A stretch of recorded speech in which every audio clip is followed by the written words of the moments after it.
Hi everyone, welcome to my channel. My name is Daniela, and in this channel we do crafting with a cocktail. I also make recipes and all sorts of other fun videos, but for today we made a Grinch cocktail, which is because we are making a video inspired by the Grinch and Whoville, thanks to my friend Dina, who also inspired the theme of this video. I reached out kind of asking for atypical decor, as opposed to just like the farmhouse red and green. Still love that stuff, but I wanted something a little bit different. So today we're going to have a little bit of fun, some Grinch and Whoville DIYs. So cheers, and if you want to check out what our Grinch cocktail is, stay tuned. First things first, you gotta turn on The Grinch. I'm watching the original one with Jim Carrey. Let me know what you guys like better, the Jim Carrey version or the cartoon version. I'm curious to know. So, I'm starting out by making the tree, and I'm using this candy cane, like, wall or door decor that I got from Dollar Tree, because I knew that it would kind of give me the perfect curvature of that, like, Grinchy tree that's just curved at the top. Now, when I started these DIYs, I was originally thinking about making three different, like, three different DIYs that would be Grinch or Whoville inspired, but I didn't think about the end result. So what I ended up actually doing is creating my own little mini Whoville. So all my DIYs kind of come together. It's a little bit of a different video that way. So I'm taking all the tinsel off of my candy cane thing. I do recommend being gentle because I did get a lot of cracks. Luckily, most of that I'm going to cut off. Where it's cracked, yep, my hair's going crazy. Surprise, there was a cup in there to make me look like a who. Anyways, yeah, just be gentle with this. Grab your scissors. Don't try to, muscle it out like I did and then end up breaking everything, okay? So, yeah, that's first step. Just take off all of the tinsel so that we can just have the frame. And then we're going to snip it to the shape we want. So I'll catch up with you in just a minute.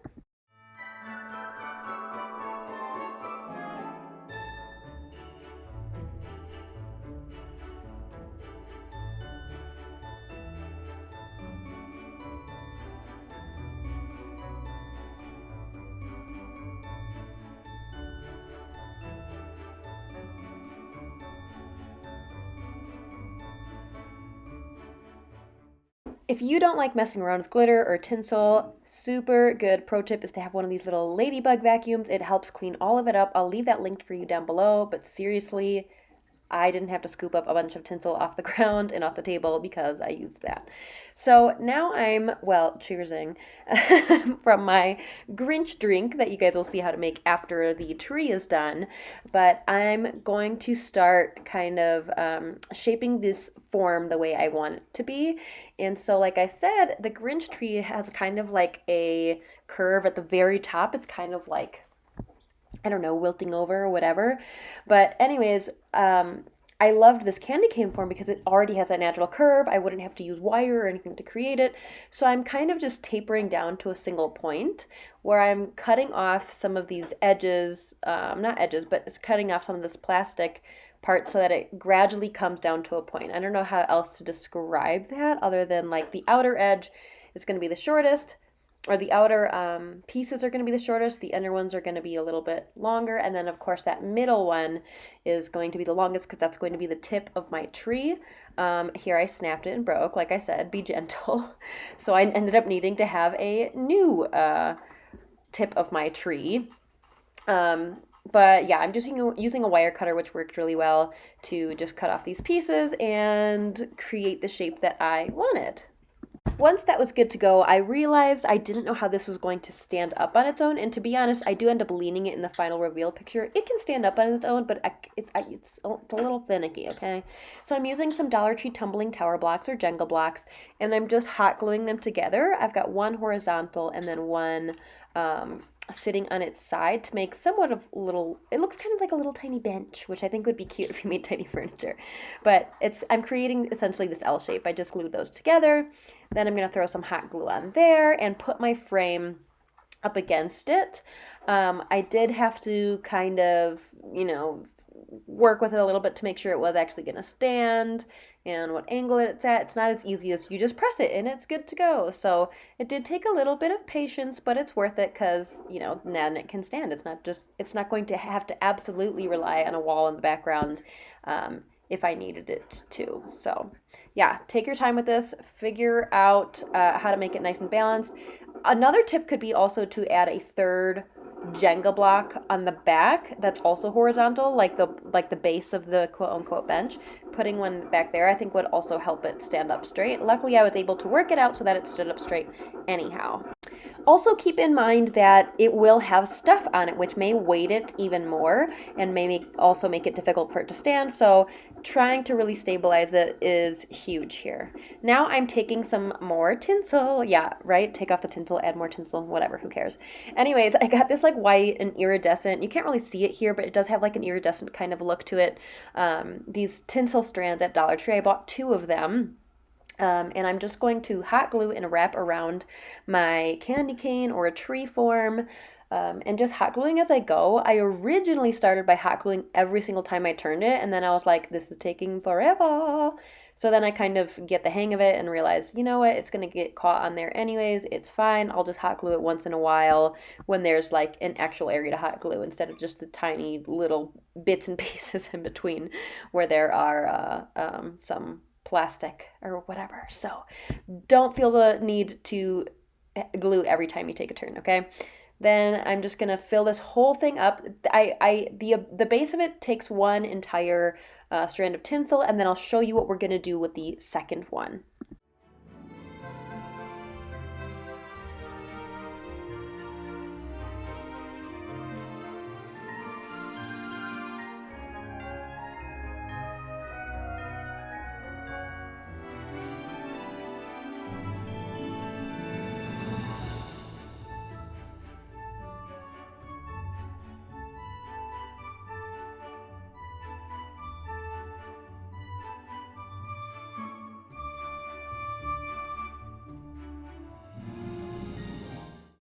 Now I'm going to take my second strand of tinsel or garland or whatever it is, and oh, it's a tinsel garland. Oh my gosh, duh.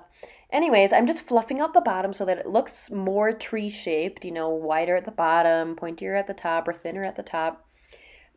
By the way, you can totally do this with green garland if you want a green tree. I thought it would be fun to do white.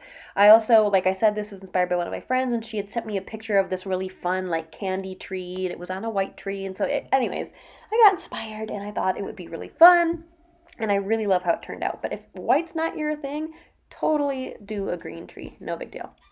Now I'm taking some silver pipe cleaners because they're kind of festive colored, and this pack of beads from Dollar Tree as well, and I'm just going to string them onto the pipe cleaners themselves to create a beaded garland for our tree. Now, I originally, as you can see, I twisted the 2 together and tried to do it this way, and it was actually pretty difficult to do that the whole way, so you'll see I'll change it in a minute here, but when I strung my first bead, I just bent the end of the pipe cleaner so that it would stop there and the beads wouldn't keep going.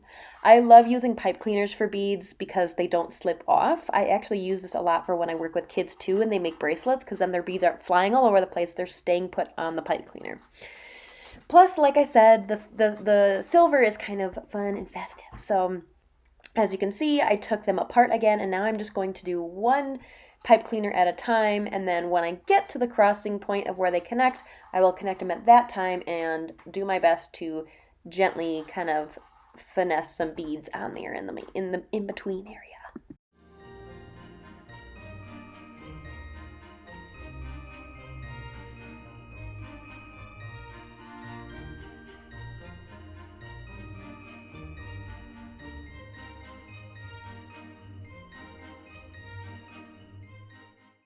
Here is where you can see I'm going to connect 2 pipe cleaners. So I've gotten to the end of my first one. I'm grabbing my second one. I'm just going to twist them together, and I'm going to try to twist them as much as possible and get that wire as close to the center of the base as possible. I'm really just twisting them really nice and tightly. That's what I'm trying to say, okay? Because if you put on a bead and the wire of the pipe cleaner is kind of poking out, or it's not, twisted tightly together, the bead's not going to make it through. So here I am just kind of crossing over that little area. It came apart. So this is a tricky part, I won't lie. You really got to make sure you do it right. You can see that the bead is going over both pipe cleaners, so it does take a little bit of patience, but it's honestly not too bad. You get the hang of it. And my thought with this is, too, if you can't get enough beads to cover that area, you still see the silver, which is still fun and festive, so no big deal. That's why, again, why I picked the silver pipe cleaner. If you have a different theme for your tree, you could totally use a different color pipe cleaner. I think the glittery ones are really fun, but you could use just the regular ones as well. This will work with any pipe cleaner. It doesn't have to be these sparkly, tinsely ones. So just use what you've got on hand and or what's going to match your decor for your little tree.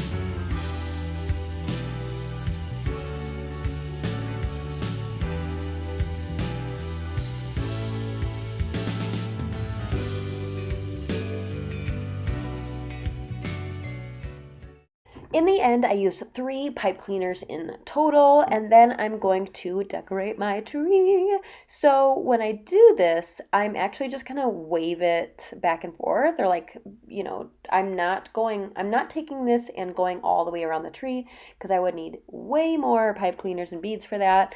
Plus, it's just kind of like a waste because you're not gonna see the back anyways. So for this particular piece, if you're making like a full rounded tree, maybe you would. So I'm just hot gluing the end into place there. And then each time I curve my garland, I am going to put some glue there too, because I want to make sure it stays in place. Anywhere in between too that you feel like you're a little bit nervous or it might move or whatever, feel free to do that. But I just kind of bend mine and just wave it on the whole way up to the top of the tree. Again, I think that using pipe cleaners for this was a really great choice because it is so bendy and moldable. So I didn't have to worry about, really holding it a million times or for a million seconds just to get it to stay in place before it flops over like maybe a string would. If you have string, that's great, but I still recommend the pipe cleaners for this part of the process. So like I said, I'm just kind of bending it back and forth and creating a wave all the way up to the top of my tree. I'm super happy that this only took 3 because I was like, poop, what am I going to do if I have to add more?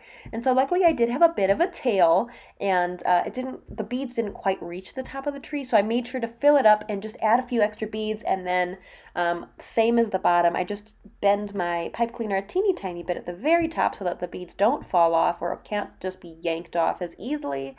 And that was it. Easy peasy for that part of the beaded garland. I think it turned out super cute. I love the color scheme. And by the way, I think everything I used today, actually I know everything I used today is from the Dollar Tree, which is really awesome.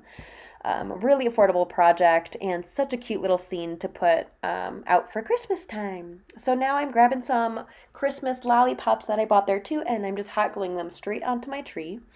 That being said, you should not leave this out in a hot place because it might, melt a little and leak a little color onto your tree.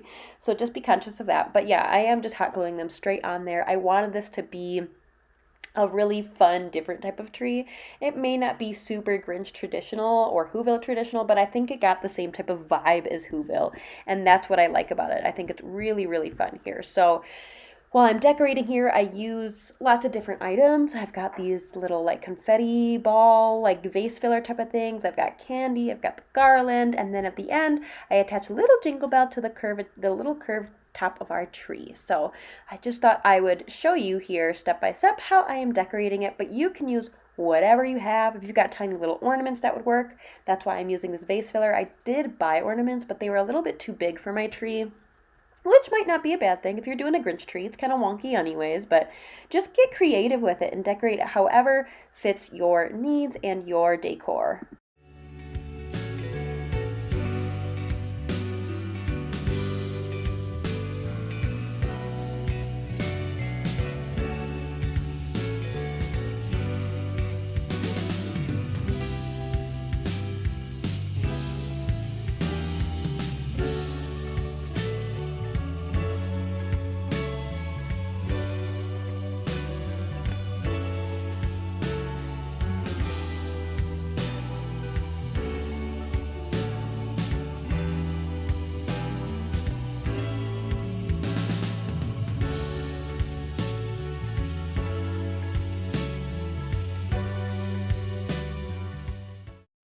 I actually forgot to buy a tree topper, and the ones I saw anyways were pretty big, so that's why I end up just throwing a little jingle bell on the tip of it.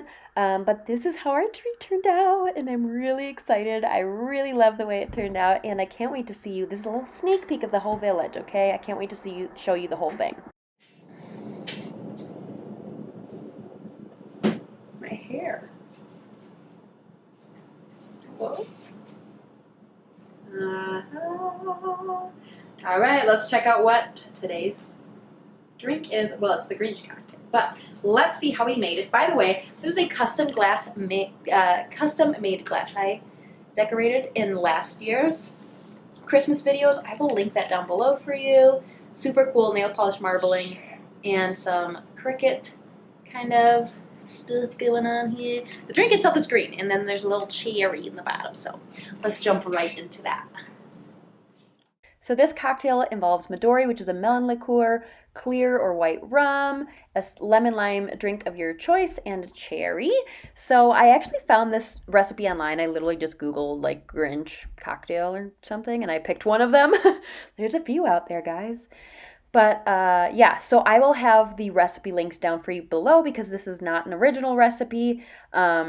And yeah, so here I am struggling to open the Midori. If you've never had Midori, it is really good. Like, I wouldn't drink it by itself necessarily because it's too sweet, but the melon taste is just so yum.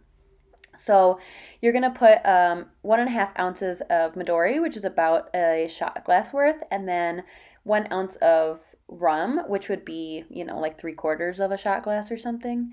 But I think I ended up just putting a full one in because I was like, whatever, it's almost the same thing. But, make it to your discretion. The Midori is 20%. The Bacardi is 40%. So, it depends on how strong you want it, I suppose. So I'm throwing both those shots in there. What I did fail to do is it says to mix it at this point, and I totally didn't do that. I waited till the end to mix it, but no big deal, whatever. I'm using my lemon lime flavored, or it's key lime flavored sparkling water from Walmart, because if you guys have watched my videos before, I like these and not any other ones, because it's the only one that actually tastes sweet, and like Sprite, it doesn't taste like salty bubbles. Then you're just going to plop a cherry in there, and, well, I mix it, but you're supposed to mix it beforehand. It's a green cocktail, which is really cool. It's kind of hard to see in this red glass, which I probably could have thought about ahead of time, but I was just excited to use my glass. But anyways, really fun drink, and it was tasty.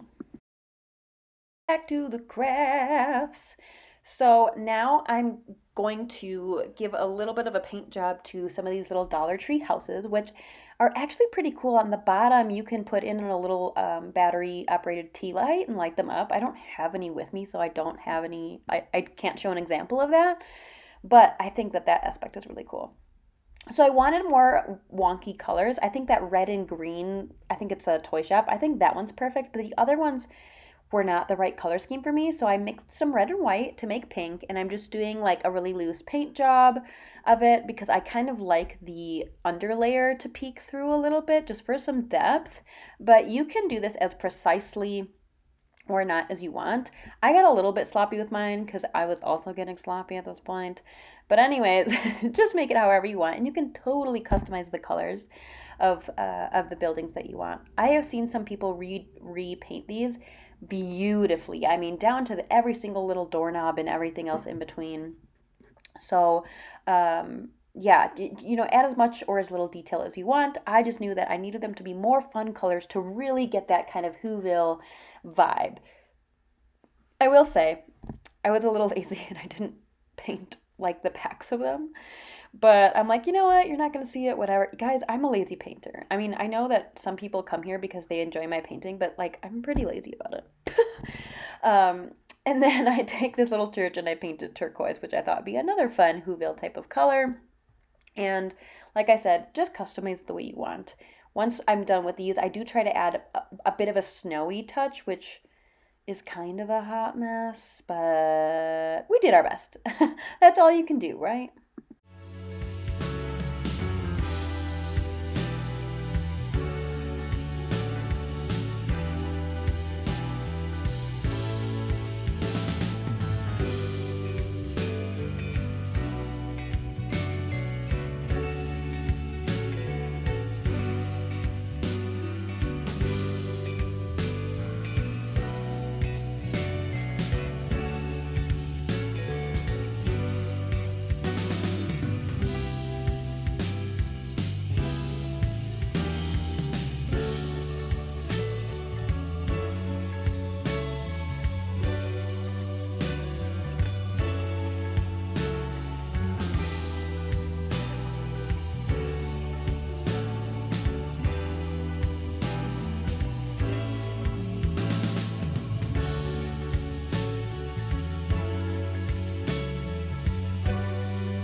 Okay, I'm moving on to make a little welcome sign for the little village, and I'm using this little tiny hand saw, table saw, I don't know what this is called, guys, but I bought it at Walmart. It was pretty inexpensive.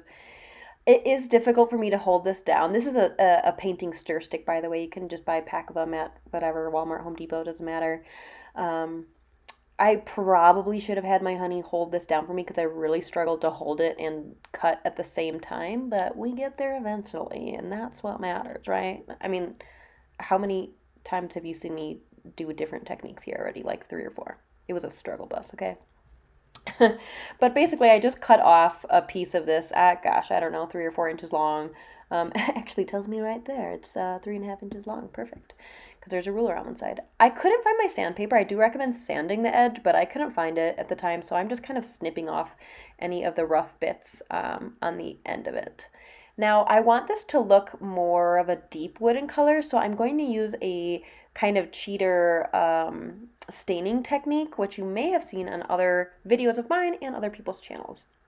I also flip-flopped the angle here so that you can read it the right way. So you'll see that as I'm writing, you can actually read it. Now my cheater method is just using a baby wipe and dipping it into some Waverly Antique wax. You could also use like brown paint or whatever and just spreading it around, and it makes such a beautiful, rich, stained look. You could also just paint this any color you want. I mean, it doesn't have to look like wood. I just thought it would be a really nice touch. So I've got my little wooden sign here, and now I'm going to use one of my Posca paint pens. These are amazing, by the way. The vibrancy is equal on any color base. Like I've drawn on black paper with these, and they are still incredibly amazing, which you can't tell. I'm using a black marker now, but there's yellows and pinks, whatever else. So I wrote welcome. And I'm going to put Grinch's face where the O should be. So I'm just looking up a picture on Google here, and then I'm just gonna paint him in. I'm just making a really, I'm not being too specific about the shape as long as it's, close enough. And I'm using a little green paint there. I'm gonna use any sort of like colors that I need first before having to do my outlining. So I've got this little shape for his face, some white for his Santa cap, and then the red for the Santa cap as well. I'm using a small brush. I honestly could have probably used an even smaller brush. This one was a little bit fat for this, so I do recommend that. The other thing is, if it bothers you, that my paint pen leaked a little bit. If you can see, it's kind of, I don't know what you want to say. Oh, it's bleeding. That's the right term. It's bleeding a little bit out, so you could definitely do that part with Sharpie. No, Sharpie would bleed too. I would say paint, black paint, if you're worried about the bleeding. It doesn't bother me that much. I'm, pretty lax about the stuff I make, so totally up to you if you choose to make this how you want to do it. So I'm just fluffing up some of his details there, and then I waited for it to dry before going in with a small brush and some black paint to do my detailing of the face. So I'm just going to go in and outline, add all the little details. Don't forget, I'm looking at an image here. I'm not just kind of winging this. So that is my best advice. If you choose to do this, just keep referring back to the image and making sure that you're putting things the way they're supposed to be, and hopefully the shapes that they're supposed to be. I do use a little bit of yellow from one of my yellow paint pens in a minute here for his glowy, creepy eyes. But other than that, it's just black paint for outlining, maybe a little white for some details. It's pretty easy, and you have to give yourself grace when you're painting something so small because it can be really difficult. So don't beat yourself up. Just do your best. That's what I did here. I thought I would leave in this part a little bit slower. I know some of you come to this channel because you enjoy watching me paint, so I didn't want to speed through it in case you were enjoying this part of the tutorial video, whatever you want to call it. So enjoy!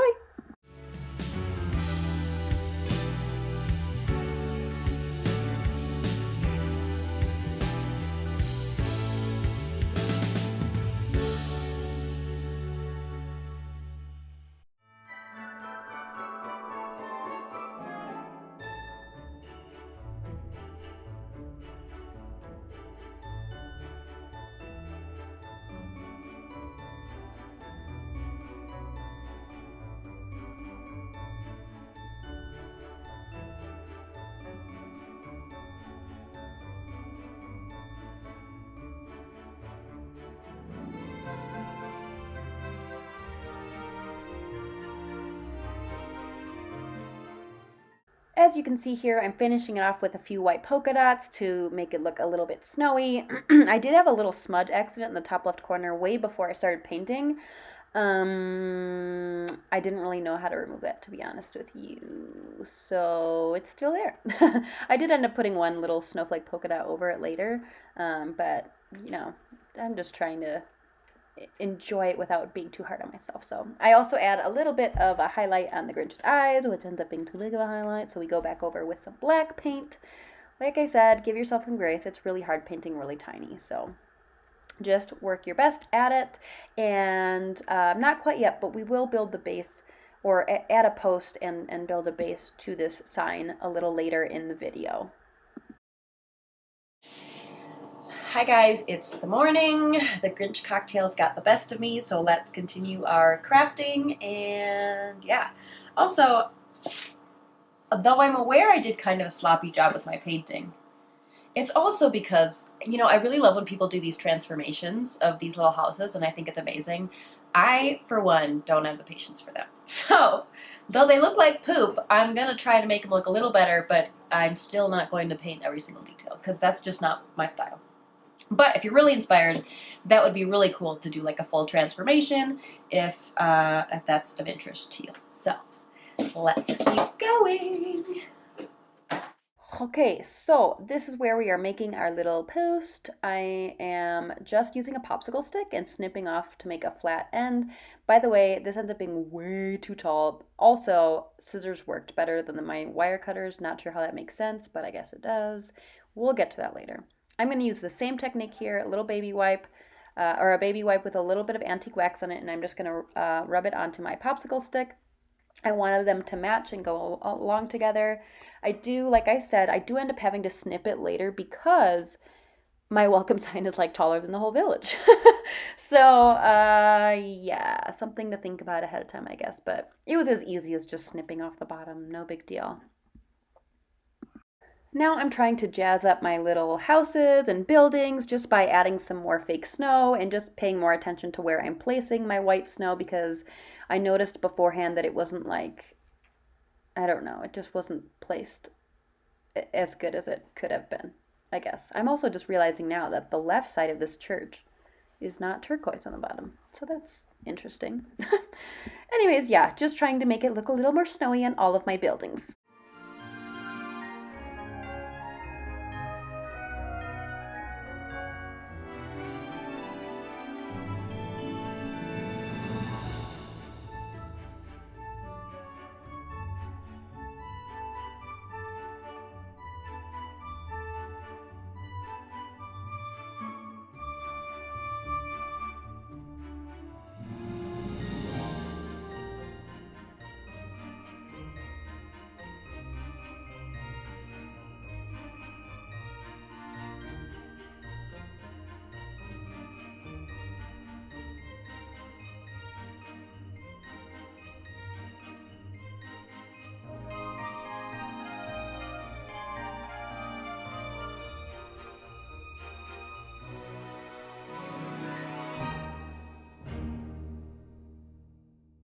Once the houses are looking a little better and they're good to go, I am going to hot glue my popsicle stick onto my welcome sign. Now, this I do recommend doing after a while, because what I found out later is I do end up gluing this to a little Jenga block to help it stand up, but the hot glue does not like the wet antique wax. It does not want to stick to it. So keep that in mind. It's better to wait a little bit and then glue it together. As you can see, I'm snipping the bottom. Even after I do this, I'm going to have to snip it again in a little bit. But we are ready to assemble our Whoville town. So I'm using this white Dollar Tree placemat that has, you can't tell from this angle, but it's got some snowflakes on it that are also white. Just gives it a cute look. And then I've got two of these microfiber cloths in the auto section that are going to kind of resemble snow. So I'm going to use those on the edges to not only frame this to make it feel like it's in an actual space, but also as snow. So you can totally build this out however you want. My only regret, I think, is I wish I would have gotten two placemats, because it feels like a really abrupt end to my little town. But other than that, I think it all really came together nicely. So I'm just grabbing my materials and we're going to start assembling. So the biggest piece, of course, is our Grinch tree. And so I wanted to make sure that was like nice and big and in the center so that it really pops. Now, this is astronomically large compared to the rest of the stuff, but I think that it really adds a lot, and I kind of like that it helps emphasize it quite a bit, or it puts emphasis on it, I should say. So I'm continuing to assemble now. I've got my buildings in place, kind of thinking about the sign, also realizing I don't have a way to stand it up. But I've also got these little packages of like people and characters from Dollar Tree. And so I'm starting to rip those open and put those in there too. So I've got a little snowman here I'm going to put out. And then I realize there's Santa, but I don't actually have a Grinch. So I'm like, duh, how do you have Whoville and not the Grinch? Because I was going to leave it at the welcome sign, and then I was like, no, we need to have a Grinch. So I'm just taking Santa and painting his face green with a really tiny brush. I'm just carefully painting his face green, and then I'm going to take a touch of black paint and add some eyes and eyebrows. I feel like his eyebrows are a big factor in his face, and I felt like 2 little black dots for eyes might just be creepy without eyebrows. You could totally use a Sharpie for this afterwards. Like if you paint his face green and you're nervous that you're going to screw up again with paint, you could absolutely wait for the green paint to dry and then just use a Sharpie to draw in his facial expression. You might even be able to get his, creepy smile in there, whatever. I just went in with some black paint and a tiny brush.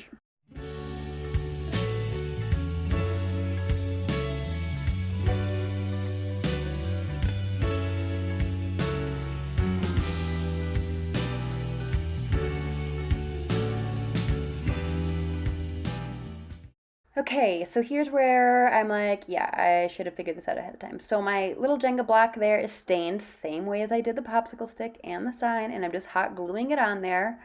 Like I said, the hot glue really does not like the wet antique wax, so I do recommend waiting before you do that. Look, it just came apart like it was nothing. So I didn't feel like waiting. I just kept going and going.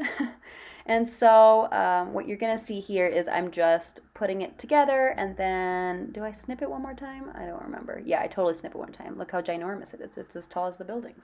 Nothing about this scenario makes sense, okay? Like, the tree is, sticking straight out of the earth because it's so tall. The welcome sign is ginormous.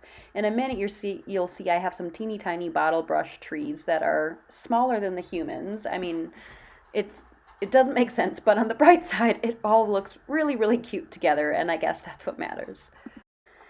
So here I am just continuing to put in all my little characters. There's a little girl, a blonde-haired girl on a sled there, and I was trying to put her next to the Grinch because I thought it could be like Cindy Lou Who, but she was much larger than the Grinch, and that felt weird, so I was like, I'll throw her somewhere else. So she's just sledding down some of the snow slopes, and may or may not necessarily be Cindy Lou Who.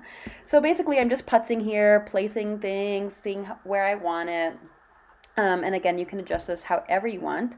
You can see what I was saying too, that it's such a small space and an abrupt end that I do wish I had 2 of those placemats so that it could extend out a little bit. I mean, I love the snugness of how close everything is once it's all put together, but it just feels so abrupt. Like even if this placemat had an extra 3 or 4 inches, I think that would have helped a lot.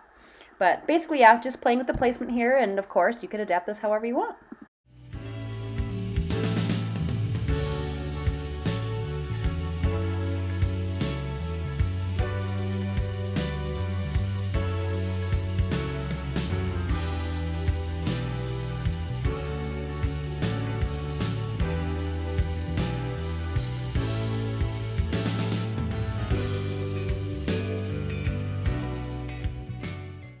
I don't know why, but I really wanted the sign on the outside to kind of introduce or bring you into the village. That's what felt good to me at this time. So that's what I'm doing here. And Santa is, or the Grinch is smack dab in the middle. I am obsessed with how this turned out. I hope you guys like it too. I think this is absolutely adorable, and I would love to see if you did any recreations. My Dollar Tree carries almost nothing, so if mine had this stuff, I hope yours does too. Let me know what you guys think about this in the comments down below. I was seriously so amped when this all came together because, like I said, I was going to do 3 separate projects, and ended up doing a whole Whoville in its own. So I will let you guys see the reveal photos, and then I'll see you next time. Enjoy.